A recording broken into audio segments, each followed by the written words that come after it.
안녕하세요 여러분, 성공합시다. 666만큼이나 혼란이 많고 또 논란이 많은 단어가 아마 아마게돈일 거예요.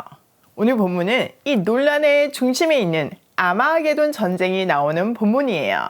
세대주의자들은 이 아마게돈의 초점을 언제 터질 것인가, 어디에서 일어날 것인가, 여기에 포커스를 맞추고 있어요. 그래서 어떤 사람들은 아마게돈 전쟁이 제2차 세계대전이다 이렇게 얘기도 했었죠. 근데 지나고 보니까 아니잖아요. 그리고 뭐 조지 부시 대통령이 이라크를 공격했을 때도 아마게돈 전쟁이 터진다고 말하기도 했어요. 그런데 그것도 아니잖아요.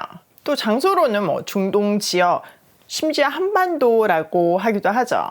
이런 논란의 중심에 있는 본문임을 전제로 하고 오늘 정확한 의미가 무엇인지 한번 살펴보기로 해요. 8절, 넷째 천사가 그 대접을 해 소돔에 해가 권세를 받아 불로 사람을 태우니 사람들이 크게 태움에 태워진지라. 이 재앙들을 행하는 권세를 가진 하나님 이름을 비방하며 또 회개하지 아니하고 주께 영광을 돌리지 아니하더라. 자, 넷째 천사가 그 대접을 해에게 쏟았더니 해가 불로 사람을 태울 허락을 받고 뜨거운 불로 사람들을 태웠어요. 이 태워진 자들에 대한 설명이 9절에 나오는데요. 이 재앙을 지배하는 권세를 가진 하나님의 이름을 모독하고 회개하지도 않고 하나님께 영광을 돌리지도 않았어요. 한마디로 하나님 밖에 있는 사람들인 거죠.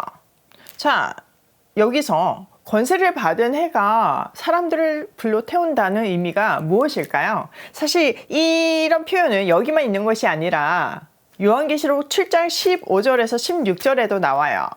보좌에 앉으신 하나님께서 하늘 장막을 쳐서 당신의 백성들이 다시는 줄이지도 않고 목마르지도 않고 해나 아무 뜨거운 기온에 상하지 아니하리라, 이런 내용이 있어요. 그러니까 지금 이 태워진 사람들은 하나님의 그 보호 장막 밖에 있었던 사람들인 거죠. 그리스도를 끝까지 거부하며 영이 죽어서 마지막 순간까지 회개할 기회를 거부한 사람들의 최종 결말이 기록되고 있는 거예요. 사실 이 진노는요, 지금 이 순간에도 임하고 있어요. 우리가 계속 살펴봤지만 하나님의 사랑과 진노는 지금 이 순간에도 임하고 있잖아요. 하나님의 진노 아래에 있는 세상 사람들을 한번 생각을 해보세요. 정말 그들도 열심히 살아요. 먹고 살기 위해서 아동바동하면서 때로는 막 사람을 죽이기까지 하고 짓밟고 올라가려고 안간힘을 쓰죠. 그런 행동을 하는 사람들의 마음이 편할 수는 없잖아요. 또 그렇게까지 편법을 쓰면서 아웅다웅 하면서 살려고 노력하는데 정작 어디로 가야 하는지, 이렇게 해야 하는 이유가 뭔지를, 삶의 이유를 찾지 못하니까 인생이 무의미하게 느껴져요. 그야말로 광야의 이스라엘처럼 인생이라는 광야에서 그냥 헤매다가 먹다 죽는 인생을 사는 거예요. 인생의 의미를 찾지 못하고 고생만 찐따로 하고 막 이게 길인 줄 알고 갔는데 거기는 절벽이고, 이런 불쌍한 인생을 사는 사람들이에요. 저는 하나님 밖에도 있어봤고 하나님 안에도 있어봤잖아요. 이 극명한 대조를 너무나 잘 알아요. 제가 하나님 밖에 있을 때도 진짜 열심히 살았거든요. 그런데 왜 이렇게까지 고생을 하면서 살아야 하는지, 돈을 벌어야 하는지 이유를 못 찾겠더라고요.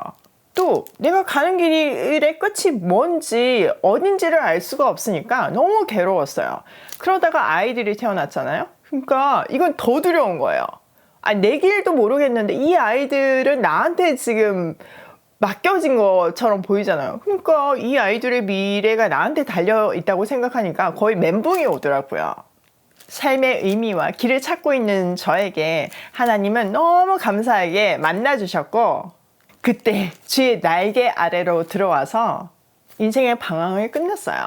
내 인생의 의미, 방향을 제대로 찾고 나니까요, 이제 정말 하나님 주신 달란트를 가지고 열정을 가지고 그곳을 향해서 달려가고 있는데 그 과정이 너무나 행복하고 감사해요. 게다가 저 혼자만 뭐 잘 먹고 잘 사는 것이 아니라 도움이 필요한 이웃들에게 그 사랑을 나누면서 같이 가고 있잖아요. 그러니까 제 인생이 너무 값지게 느껴지는 거예요. 스스로 내 인생의 만족도가 너무 높으니까 제가 행복할 수밖에 없죠. 그래서 이 극과 극을 경험하고 나니까 진짜 진심으로 온 마음 다해서 열정을 다해서 복음을 전할 수밖에 없어요. 이 좋은 거를 저만 누릴 수는 없잖아요. 자, 이어서 10절.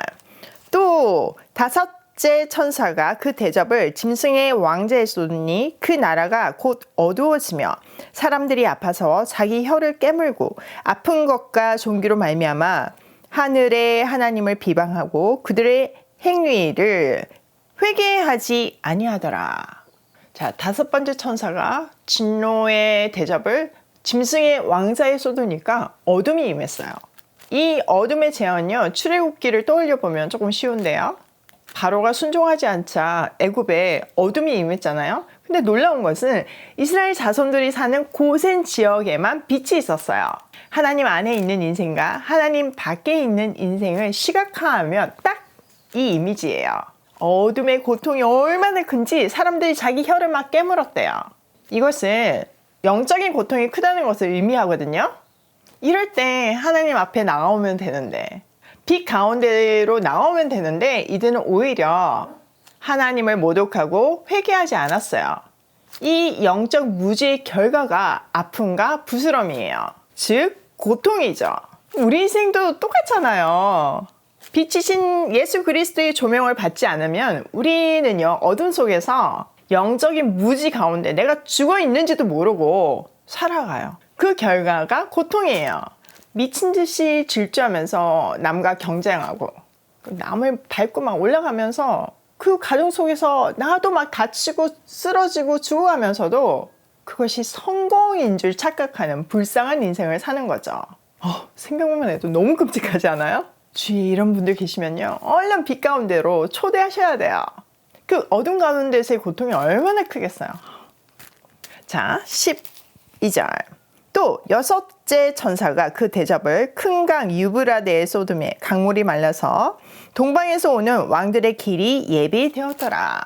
여섯 번째 천사가 진노의 대접을 큰 강 유브라데, 그러니까 유프라테스 강에 부었어요. 그랬더니 강이 말라버렸죠. 강이 마르니 당연히 길이 되고 이 길은 동방에서 오는 왕들의 통로가 되었어요. 이게 도대체 무슨 의미일까요? 일단 유프라테스 강은요, 이스라엘 국경의 최북단을 얘기해요. 하나님이 아브라함에게 자손을 약속하실 때에도 애국강에서 유브라데까지라고 말씀하셨잖아요. 그러니까 약속의 땅의 국경이 유프라테스인 거죠. 그런데 이제 이 강이 말라서 동방의 왕들이 들어오는 길이 되었대요. 자, 동방의 왕들은 누구를 뜻할까요? 이스라엘 역사 속에서 보면요, 동방에는 아수르, 바벨론 이런 나라들이 있었는데 이런 나라들은 다 이스라엘을 정복하고 포로로 끌고 갔던 적국이에요. 이제 이 강이 말라서 적국의 왕들이 들어오는 길이 되었다는 뜻이죠. 성경에서 보면요, 지금 이곳 말고도 유프라테스 강이 마르는 장면이 몇 군데 나오거든요. 자, 지금 여기서는 말라서 적군의 길이 되었잖아요. 근데 또 반면 이사야서에 보면요, 마른 강에 길을 만들어 가지고 주의 백성들이 돌아와 회복하게 하는 통로가 되기도 했어요. 그러니까 이 유프라테스 강은 때로는 재앙의 통로가 되기도 하고 축복의 통로가 되기도 한 거죠. 이 기준이 뭘까요? 네, 맞아요. 바로 하나님 안에 있냐, 밖에 있냐, 이 차이예요. 우리 일상에 적용을 해보면요, 예를 들어서 돈, 모든 사람들이 관심 있는 돈에 한번 생각을 해보면요, 돈이 많다고 다 행복한 건 아니잖아요. 돈이 하나님 밖에서는 재앙이 되기도 하고요, 하나님 안에서 잘 쓰여질 때는 많은 사람을 살리는 도구가 되기도 해요. 그 메시지가 여기 있는 거예요. 자, 13절. 또 내가 보매 개구리 같은 새 더러운 영이 용의 입과 짐승의 입과 거짓 선지자의 입에서 나오니 그들은 귀신의 영이라. 이적을 행하여 온 천하 왕들에게 가서 하나님 곧 전능하신 이의 큰 날에 있을 전쟁을 위하여 그들을 모으더라. 보라, 내가 도둑같이 오리니 누구든지 깨어 자기 옷을 지켜 벌거벗고 다니지 아니하며 자기의 부끄러움을 보이지 아니하는 자는 복이 있도다. 자, 세 가지 입이 나오죠. 용의 입, 짐승의 입, 거짓 선지자의 입이에요. 이것은요, 다 거짓 메시지를 가진 입들을 뜻해요. 말세에는 진리 전쟁이라고 했잖아요. 그러니까 이 거짓 선지자들이 성도들을 미혹하고 교회를 무너뜨리기 위해서 많이 일어나서 공격할 것이라는 뜻이에요.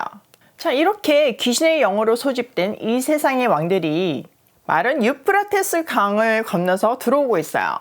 왜 들어올까요? 네, 맞아요. 사탄을 위해서 성도들과 교회를 공격하기 위해서 쳐들어오는 거죠. 자, 16절. 새 영이 히브리어로 아마겟돈이라 하는 곳으로 왕들을 모으더라. 드디어 아마겟돈이 나왔어요. 자, 하나님의 백성들을 공격하려고 모인 것이 바로 그 유명한 아마겟돈이에요. 이 아마겟돈의 다른 표기법이 있는데요. 바로 하르마겟돈이에요. 하르는 언덕을 의미하고요. 마겟돈은 무기또를 의미해요. 무기또, 들어본 지역이죠. 무기또의 성경적인 의미를 한번 살펴보면요. 이스라엘 역사에서 가장 치열한 전쟁이 일어났던 곳이기도 해요. 사사시대에도 보면요. 가나안의 야빈 왕이 주변국들과 연합군을 만들어서 쳐들어온 곳이기도 하고, 열왕기에 보면요. 바벨론과 애굽이 싸움이 일어났을 때 요시야 왕이 막 쫓아가가지고 죽임을 당한 그런 곳이기도 해요. 또 엘리야가 바알 선지자 450명을 죽인 곳이기도 하죠. 그 외에도 여러 번 등장을 해요. 무기또에서 이렇게 치열한 전쟁이 있을 수밖에 없는 것은요. 이것이 대륙으로 가는 길목이기 때문이죠. 그러니까 교통의 요충지이기 때문에 그런 지리적인 특성으로 그런 치열한 전쟁이 일어날 수밖에 없었어요. 그러니까 이스라엘을 차지하기 위해서는 여기에서의 싸움이 너무 중요한 거예요. 그런데 놀랍게도요. 이곳은 그 적군들의 무덤이 되었어요. 자, 앞에서 언급했던 사사시대의 야빈의 연합군을 한번 떠올려 보면요. 연합군이 쳐들어온다는 소식에 이스라엘은 벌벌 떨었거든요. 그러니까 아무도 나 못 간다고, 전쟁터 못 간다고 그러니까 여자 선지자 드보라가 나가서 승리를 이끌어요. 그것도요, 막 직접 싸워가지고 승리한 것이 아니고요. 하나님께서 많은 비를 내리셔서 가나안 군대가 진흙탕에 빠져서 패배하게 만들었어요. 진짜 맞죠? 이스라엘을 정복하기 위한 요충지가 그들의 무덤이 되었잖아요. 또 반면 요시야 왕은요, 아주 훌륭한 왕이었어요. 그런데 왠지 이때에는 하나님이 말렸는데도 불구하고 애굽의 바로 왕을 쫓아가다가 무기또에서 전사했어요. 하나님 말씀에 순종하지 않아서 맞게 된 죽음이죠. 이것이 바로 아마겟돈 전쟁이에요. 하나님 밖에 있는 사람들이 멸망하는 전쟁이에요. 이 아마겟돈 전쟁은요, 오늘 내 삶의 현장에서 매일 일어나고 있어요. 분명한 것은 사단이 아무리 최신 무기를 장착하고 엄청난 수를 이끌고 쳐들어온다고 해도요, 그것이 오히려 그들의 무덤이 된다는 거예요. 전쟁은 하나님께 속한 것이기 때문에 우리가 하나님 안에서 그 승리의 약속을 붙들고 있을 때 우리는 승리할 수밖에 없어요. 그렇기 때문에 우리는 15절 말씀처럼 깨어서 준비해야 하는 거죠. 준비되어 있는 자에게는요, 아무리 도적처럼 쳐들어온다고 해도요, 믿음으로 승리할 수 있어요. 그리고 하나님께서 하나님의 놀라운 방법으로 그 싸움을 승리로 이끌어요. 우리를 잡기 위해서 판 올무가 오히려 그들에게 씌워지면서요. 자, 오늘 내용을 우리 삶에 한번 적용을 해보면, 첫 번째, 그리스도 안의 인생과 밖의 인생은 극명한 차이가 있다. 진짜 너무 분명하게 오늘 보여주잖아요. 이 극명한 차이를 보면서 막 빨리 한 사람이라도 이 빛을 전하고 싶은 마음이 불끈 솟지 않나요? 그러니까 전도를 하는 것은요, 사실 개종의 의미가 아니에요, 여러분. 그거는 정말 너무 편협적인 그런 관점이고요. 전도를 한다는 거는 한 영혼에게 빛을 선물하는 거예요.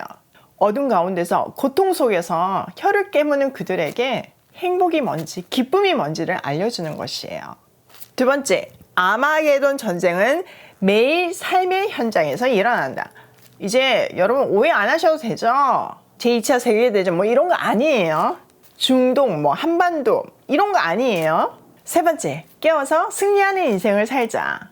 여러분, 영이 죽어 있으면요, 우리가 영이 잠들어 있으면요, 이 전선이 안 보여요. 속수무책으로 당할 수밖에 없어요.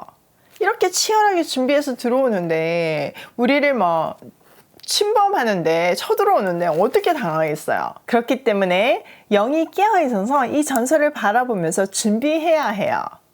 오늘도 아마게돈 전쟁이 매일 나의 삶의 현장에서 일어남을 기억하고 깨어서 준비하며 고고싱해요.